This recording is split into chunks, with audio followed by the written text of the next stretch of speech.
Quand tu regardes honnêtement ta vie, tu te rends compte vite d'une chose. Les conflits ne viennent jamais de nulle part. Ils naissent souvent de l'intérieur. Jacques IV ne parle pas d'une foi idéale, mais d'une foi vécue dans la vraie vie, avec ses luttes, ses contradictions, ses combats intérieurs. Et son message central est clair. Ce que tu vis à l'extérieur révèle ce qui te domine à l'intérieur. Tes conflits révèlent tes passions, mais en même temps, Jacques ne te laisse pas dans le constat. Il t'ouvre une porte. Dieu donne sa paix aux humbles. Il y a une issue, une transformation possible. Si je devais résumer tout ça en une seule phrase, je dirais ça. Tu dois choisir ce qui gouverne ton cœur, tes passions ou la grâce de Dieu. Jacques commence fort. Il te dit d'où viennent les luttes, les disputes, les tensions. Elles viennent de tes désirs qui combattent en toi. Pas seulement des autres, pas seulement des circonstances, de toi aussi. Il parle de passions qui veulent posséder, contrôler, avoir plus. C'est comme un feu intérieur. Tu veux quelque chose, tu ne l'as pas, alors tu t'énerves. Tu pries parfois, mais même dans ta prière, ce que tu dis est pollué, parce que tu demandes pour satisfaire tes propres envies. Imagine un enfant qui crie pour avoir un jouet, pas parce qu'il en a besoin, mais parce qu'il le veut absolument. Jacques dit, voilà ce qui se passe aussi chez toi, même dans ta vie spirituelle. Ose examiner tes désirs, demande-toi honnêtement, qu'est-ce qui me fait réagir aussi fort? Qu'est-ce que je protège à tout prix? Parce que souvent, ce que tu défends le plus révèle ce qui te gouverne le plus. Puis Jacques va encore plus loin, et là ça pique.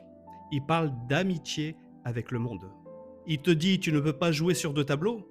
Quand tes valeurs, tes priorités, tes réflexes viennent du monde, la comparaison, l'orgueil, la domination, le paraître, tu mets en opposition avec Dieu.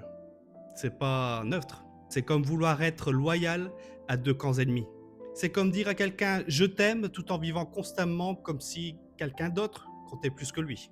Ça crée une trahison silencieuse, mais au cœur de ce dur diagnostic, Jacques lâche une phrase incroyable. Dieu donne une grâce plus grande que tes passions, plus grande que ton orgueil, plus grande que tes échecs.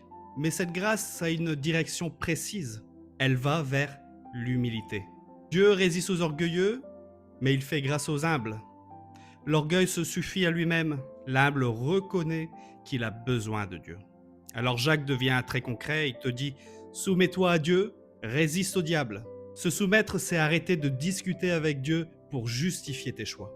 Résister, c'est refuser de nourrir ce qui t'éloigne de lui.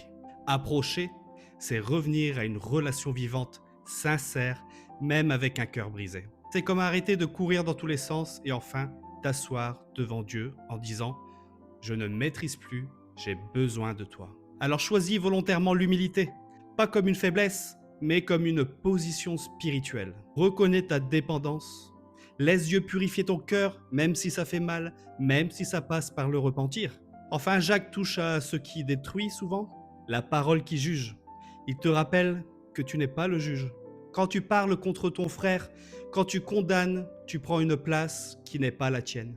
Il n'y a qu'un seul législateur et juge. Toi, tu es appelé à vivre sous la grâce, pas à distribuer des verdicts. Alors surveille tes paroles. Demande-toi si ce que tu dis construit la paix ou nourrit des conflits.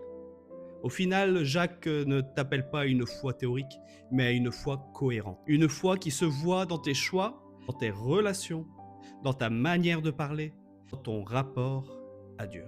Oui, tes passions peuvent produire du chaos, mais si tu choisis l'humilité, si tu te soumets à Dieu plutôt qu'au monde, alors sa grâce transforme ton cœur. Et quand ton cœur est transformé, tes paroles changent, tes relations changent, elles s'apaisent, ta foi devient vivante, crédible, porteuse de paix et de justice.